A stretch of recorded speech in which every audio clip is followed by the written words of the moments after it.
Hello, everyone. You are listening to the C Squared podcast with Corey and Curtis.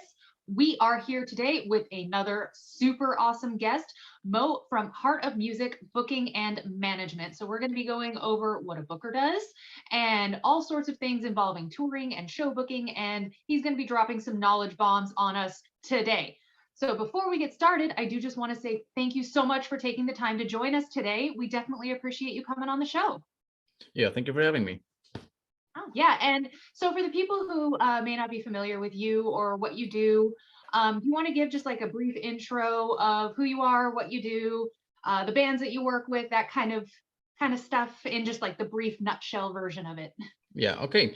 Yeah, my name is Mo. I come from Austria, from the central of Europe. I'm 20 years old, and I started in February with my own agency, with my own booking agency and artist management agency.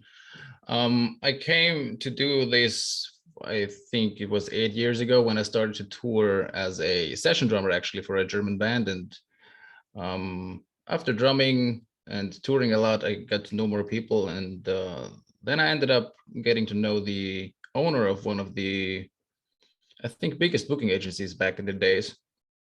And yeah, then now I'm here. I have my own booking agency.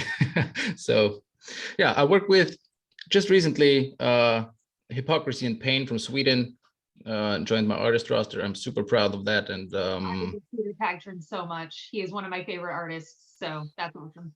Yeah, for me it was a really big thing. I mean, it was to found my own booking agency. It was like a big step into the dark, because I started off with, I think, 10 bands or something that are kind of smaller, but I try to bring a bit back transparency and loyalty to artists in the business, because I missed that in the last years when I worked for other booking agencies. So I'm really, really happy and grateful that Peter joined me. It's great.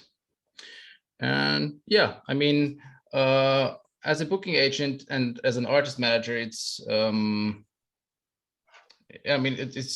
different kind of jobs. But it's when I started to do that, it was in the beginning, when the bands were smaller, the different areas of responsibility merge most of the time into just one.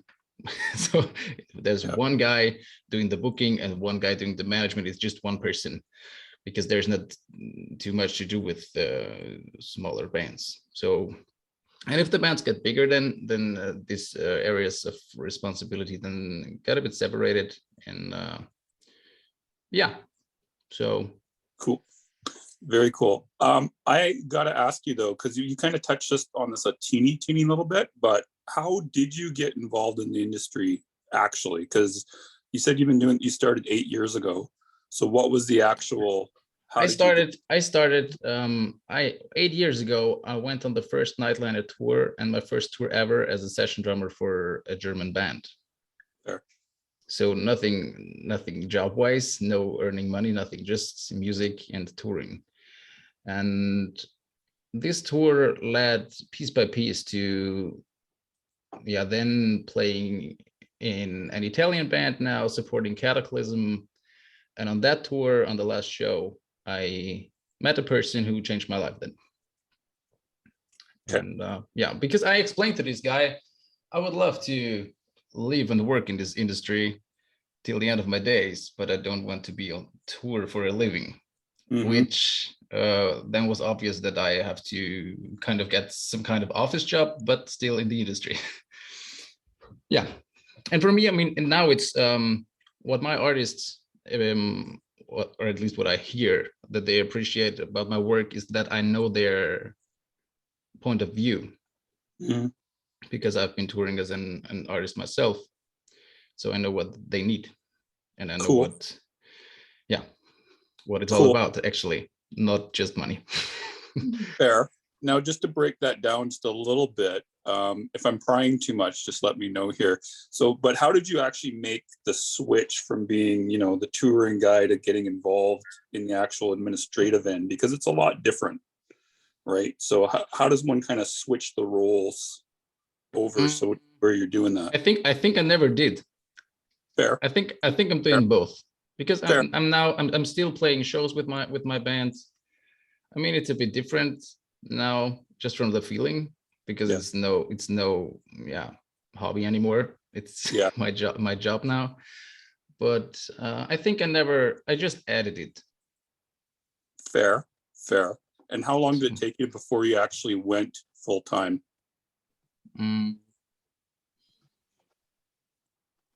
2 years. 2 years? I think I was 1 year working for free. I did also tour management 1 year for free for bands like Winter Sun. Yeah. Cool. Very, very cool. I think that's all I got on that question, Corey, unless you had a follow-up. Oh, no, I don't have a follow-up. We can go right on into the meat of the interview. The meat of the interview. That makes it sound so grisly. I'm sorry. It's early here and my brain is foggy. But so as a booker, there's a lot of kind of mystery around bookers and how they're different from promoters and like all of the things that go into booking a show or booking a tour. So do you want to go over what it is that a booker does and does not do, and maybe some misconceptions that people might have? Yeah, of course. I mean, to explain that, I think it's better to start off what an artist manager does. So the artist manager is, so to say, the direct representative of an artist. He's the or the group of people is the shield between the world and the artist. It's in a way the mouthpiece of the artist. And the artist manager's responsibility is their first priority is the well-being of the artist in all belongings, like also health-wise, business-wise, everything. That's the artist manager. And around this artist manager, there are all these other parts of the industry: the booker, the label, the merchandise company, endorsers, and so on and so forth. And all the information of all these different bits and pieces come together at the artist manager. So the booker usually, and with bigger bands, does not have any direct contact to artists, just with the management. So the booker usually coordinates and cooperates with the artist management about future plans. About the artist management informs the booker about any new releases, and they want to tour whatever Central Europe. And then the booker has to come up with good ideas how to tour the agreed territories in the best way possible for the artist. That's it. Usually, most of the artists I have or I work with have one separate booking guy or person for North America, one for Europe, for Central Europe. And I mean, I also cover South America, Russia, and Asia, but there are a lot of artists who even give that to more local people.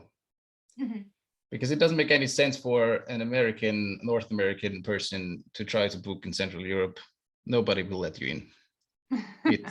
You have no chance. It's but it's also the other way around. And I mean, the worlds are different. Touring worlds are completely different.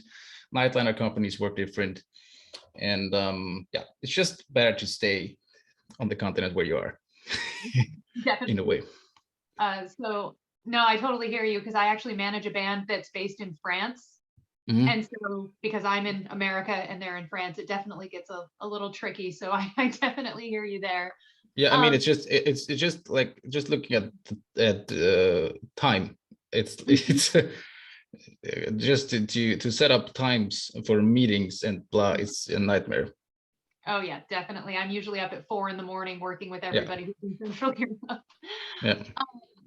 But so one misconception, or I don't even know if it is a misconception, but one conception that people do hold about booking agents is, in order to get one, you need a label. But in order to get a label, you need a booking agent. So what are your whole, will you work with an unsigned band, or is it necessary for a band to have a label prior to getting a booking agent, or is it better the other way around? I don't think it's necessary. What I think is Yeah, I mean, I get these questions a lot, also regarding like artist management, how to get artist managers and blah. In my opinion, it's the easiest way to get a foot into the industry is to get a booking agent first, because he most probably knows label guys or her. And it's easier. There are, at least I know, some booking agents who just do it because they like music and don't necessarily make a living from that or want to exploit the bands or something. So it's, yeah, the best way is actually to set up a good EPK, like this electronic press kit, and send this out to booking agents. And yeah, just with the link that when the booking agent clicks on that he gets led through the history and some videos and so on and so forth, that to get the band a bit better to know. I mean, I have also bands that are not signed to labels, but I just like to represent them because I like their music and I believe in what they're doing. So yeah. And most important, I think, or also very important, is not to send emails that have 500 pages in text. Yeah, don't send a novelty. Yeah, no, really, because nobody's reading that. It's like, I mean, as hard as it sounds, but nobody will read that. I have, I think, close to 50 requests a day of bands that want to join the artist roster of my agency, and there is no time for that. Fair. It has to be okay. I click on the link, I see everything on and music and video and bam and everything, and this has to convince me immediately. So what do you want to see exactly when a band submits to you, just so bands can know, because it is a big misconception that they are serious about what they're doing. So how? It doesn't.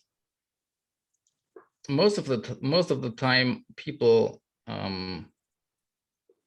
spend a lot of money on their social media appearance.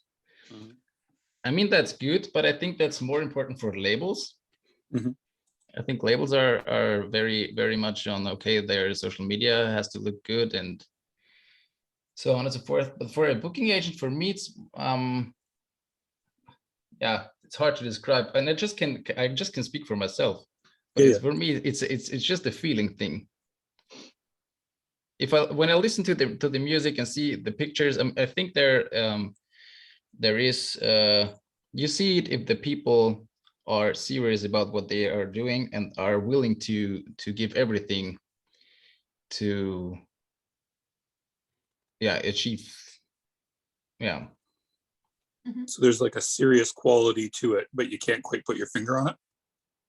Yeah, exactly.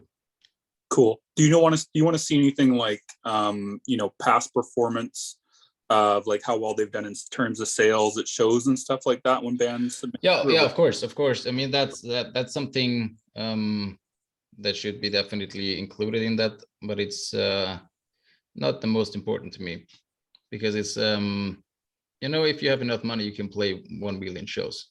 You can buy on to everything. Yep. If you have rich parents, you can buy onto everything. So it would be a bit unfair to great musicians with less money to just look at the shows they played. Fair.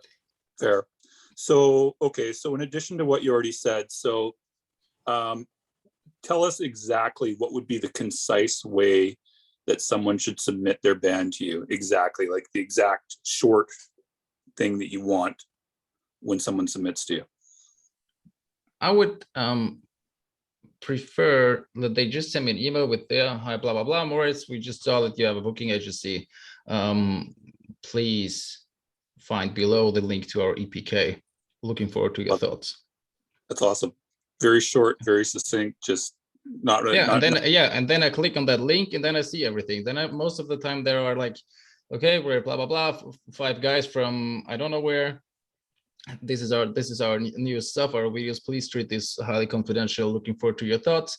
And what I personally like a lot is when people invite me to also answer them when I do not want to work with them.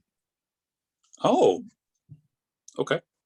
That's cool, because otherwise you will, it's like, just, yeah, please also tell us your thoughts, even if you do not want to work with us. Because I Cool. think this gives, yeah, then you can give them kind of a feedback and tell them, okay, guys, this is just too much on this EPK. I don't have time for that, and sorry, we're just too busy. We don't have any capacities to work with you now. Mhm. But it's, I think it's a bit frustrating for bands to send out 100 emails and do not get back one answer. Yeah, I agree. No, I agree. So what kind of feedback do you actually give when the band asks? Like, are you giving them like criticism, or are you toning it down, or like, how are you doing No, that? Pure honesty. Fair. Pure honesty. I tell them, okay, I like your music. I don't like your music. I think your image is great. Your image is not great, but your music is great. Yeah, pure honesty. I have my heart on my tongue, as we say in Austria. It's like, it doesn't make any sense, in my opinion, to be dishonest with, yeah, people who want to achieve something. I mean, they're sending this for feedback, and it doesn't. Yeah. I don't have. Yeah. Cool. That's it. But what do you do if, just out of curiosity? So let's say the band is fucking horrible. What do you do in that? What do you do in that case? You just say you're full, or what do you do? No, like, it's not. I tell them it's. I mean, the question is it just fucking horrible for me? Well, let's say it's like a really bad band, like, you know, they got awful music, horrible. I mean, I'm sure you've had this happen before. We all have, but it's like, what do you do? Yeah, I try to be friendly, but still honest. Mm-hmm. Fair. And for the bands out there listening to this, I always recommend to include that last little bit that you just mentioned of, even if you don't want to work with us, we'd still love your feedback. Everybody should be asking that and taking that feedback in. Obviously, yeah, definitely. You don't have to do everything that everybody tells you to do, because everybody's going to have a different opinion, but definitely look at what people are telling you. Yeah, and it's feedback for free. I mean, it's professional feedback for free from people from the industry. So it's nothing can get you more forward than that. No, it's basically like free consulting. Yeah, exactly. %. Before we move on to the next question, one last thing I just wanted to ask you on this question about the submission process is, how long should bands expect to wait to get an answer from you? Yeah, that's a good question. I mean, I answer really fast. Okay. I answer within 3 days. Okay. Because it's because I hate it myself to wait for answers. How do you do it that fast? If you're getting 50 submissions a day, like, how are you so quick? I work 48 hours a day. Drink lots of coffee. 48 hours a day. Awesome. Awesome. Yeah, that's what I do. I mean, and it brought me there where I am now. but it's yeah, it's a lot to do. But it's yeah, I'm trying and giving my best on that. I mean, the thing is, if people do not ask me for my feedback, if I do not want to work with them, I'm not answering them. Fair. Yeah, because why should I? It's like because they're telling me, okay, look at us, we're the greatest band of all time. We have a 30-second song on YouTube here, listen to that, and it's like, what the fuck is happening here? And then yeah, why should I answer them? Fair. That's a good answer. I don't know what else.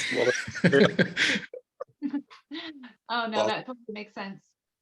And then just switching gears ever so slightly from like reaching out to you, what are some things that bands should consider when booking a full tour versus, you know, a smattering of shows here and there in their own country? What are some like logistical things that you've seen bands either forget or not consider that they should be mindful of when booking a tour? I can just speak for Europe, Central Europe. Don't forget that Switzerland is not in the European Union. Don't forget that the United Kingdom will also give you some good times at the border now. Mm. That's very, very important. And don't do drugs on highways. Just don't do drugs at all, kids. Yeah, but it's yeah, but that's yeah, because musicians are always yeah. But most important, don't forget Switzerland is not in the European Union. That's very, very, very, very important, because that's gonna ruin your day and your tour and everything. So what do you, so they got to hire a Swiss booker then? Is that's what they got to do? Sorry? They got to hire someone separately to handle Switzerland then? No, but if they book their stuff alone, if they don't have a booking agent, and they book something like Austria, Germany, Switzerland, France, something, and they try to go like Austria, Switzerland, and then France, they have to consider that it's gonna take some time at the border. Fair. Okay. Cool. Yeah. Just one quick follow-up that I had on that was just like, okay, is there anything, like any things that people should be aware of specifically when they're booking when they're talking to a booking agent about booking in the rest of Europe, like anything else other than just the Switzerland thing?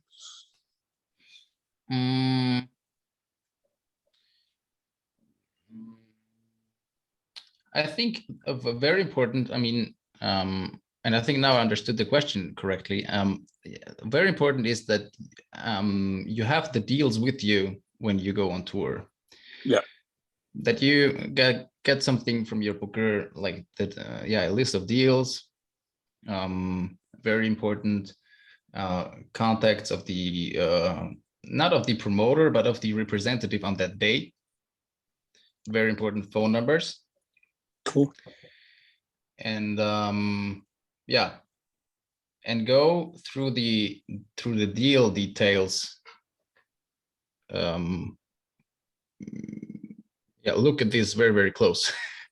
Fair. Because it's sometimes there, if the booking agent doesn't work that accurate, some promoters try to, I don't know, let you pay for a catering or something. Oh. And then you believe oh yeah, I'm a rock star, I can drink as much beer as I want, I can eat as much as I want, and then they come, okay, oh no, here we have 70,000 beers to pay. Oh no.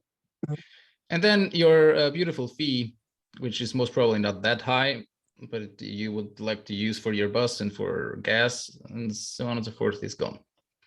Oh my God. So looking at this very close and in detail is very important. Fair. I got one more follow-up. I know Corey probably has one too, but how would you suggest that people kind of determine whether the person that they want to work with for booking is reputable? Because there's one thing I've always seen is like, there's a whole bunch of unreputable people that will try to get bands to allow them to book them, and they end up being just horrible to work with. Like, what would you say would be the best way to get out of having that happen to you? Talk to bands who have a booking agent already. Fair. That's most probably the best idea. And yeah, I mean, there are a lot of booking agents around, and a lot of them are not really reliable. Yep. But it's, yeah, I think the best way is to like directly ask bands. Even use meet and greets on that. Okay. Because that is something that I think artists are willing. I mean, sometimes in meet and greets there's anyway this silence of what the fuck should we talk about. Yep. Yeah. So that is something you can really try. I mean, do not go like too high with your expectations. Like if you meet your idols and super rock stars, you're not going to work with their booking agents. No. But they can definitely give you some expertise on who's reliable and what the experience they have with people. This is true. I think one other thing too is I know that I've seen it in the past where it'll be like someone will claim to work with a big name, but they don't actually. and use that in order to get bands, right? So I think one of the points, like you mentioned, is just ask other people. Yeah. And if you can't find anybody reliable, it's like, don't work with them. Is there any other questions we have about that, Corey, before we move on to the next part? No, I'm good on my end. Cool. So the last part we want to talk to you about is just tour management. Can you kind of go over your experience in that, what a tour manager does, that type of a thing? I love tour managing. That's what I have to say. I mean, tour managing is, so to say, babysitting for a big kindergarten. Mm-hmm. And the kindergarten varies between 8 and usually 30 people or something. Mm-hmm. The daily schedule of me as a tour manager is I'll wake up in the morning as the first one on the bus. Go into the venue, look for the venue representative, check the dressing rooms for all the guys, and then I go back to the bus and check if anybody is awake already, which is most probably not the case. Mm-hmm. Then I go in and check the breakfast and so on and so forth, and then I wake up the crew or the crew chief / stage managers and show them the venue.